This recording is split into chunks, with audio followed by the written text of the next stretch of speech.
نحمده نصلي على رسوله الكريم أما بعد فأعوذ بالله من الشيطان الرجيم بسم الله الرحمن الرحيم رب اشرح لي صدري ويسر لي أمري واحلل عقدة من لساني يفقهوا قولي السلام علیکم ورحمۃ اللہ وبرکاتہ۔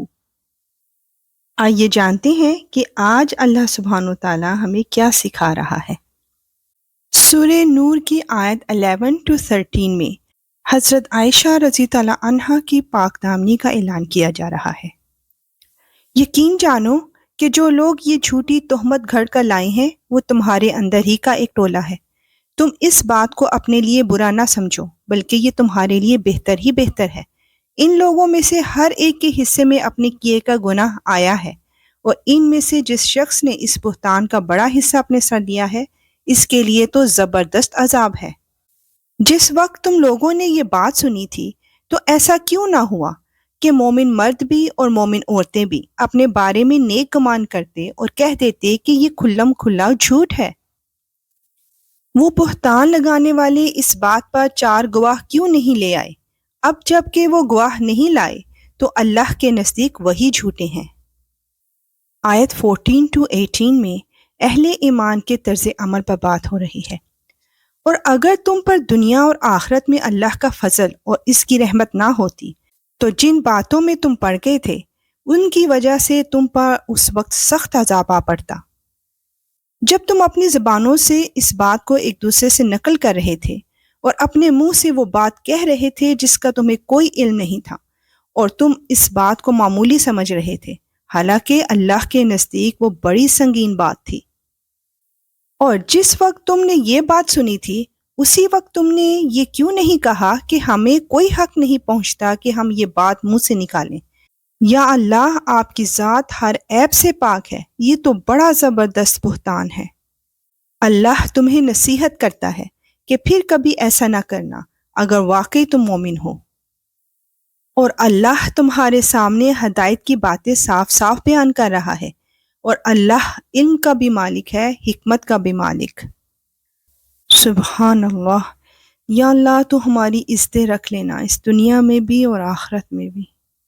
آیت 19 to 20 میں مسلمانوں میں بے حیائی پھیلانے والوں کا انجام بتایا جا رہا ہے۔ یاد رکھو کہ جو لوگ یہ چاہتے ہیں کہ ایمان والوں میں بے حیائی پھیلائیں، ان کے لیے دنیا اور آخرت میں دردناک عذاب ہے، اور اللہ جانتا ہے اور تم نہیں جانتے۔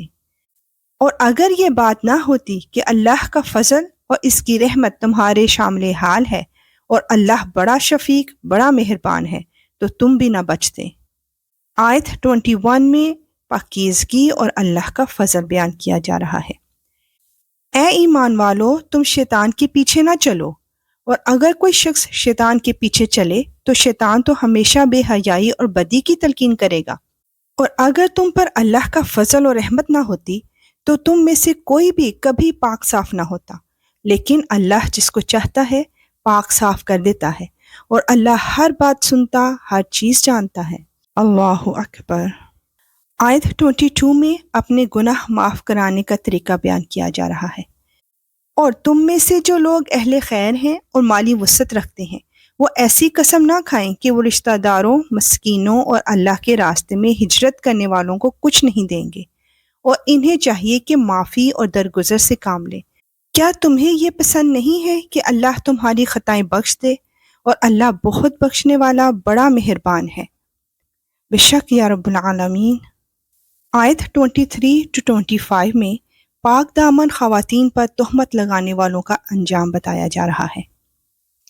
یاد رکھو کہ جو لوگ پاک دامن بھولی بھالی مسلمان عورتوں پر تہمت لگاتے ہیں ان پر دنیا اور آخرت میں پھٹکار پڑ چکی ہے، اور ان کو اس دن زبردست عذاب ہوگا، جس دن خود ان کی زبانیں، ان کے ہاتھ اور ان کے پاؤں ان کے خلاف اس کرتوتوں کی گواہی دیں گے جو وہ کرتے رہے ہیں۔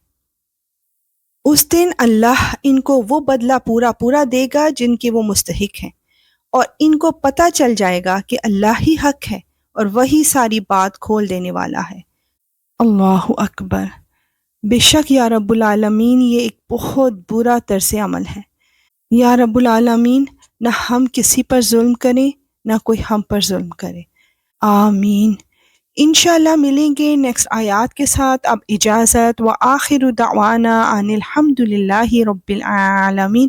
سبحانک اللہم وبحمدک، اشہد ان لا الہ الا انت، استغفرک واتوب الیک۔ السلام علیکم ورحمۃ اللہ وبرکاتہ۔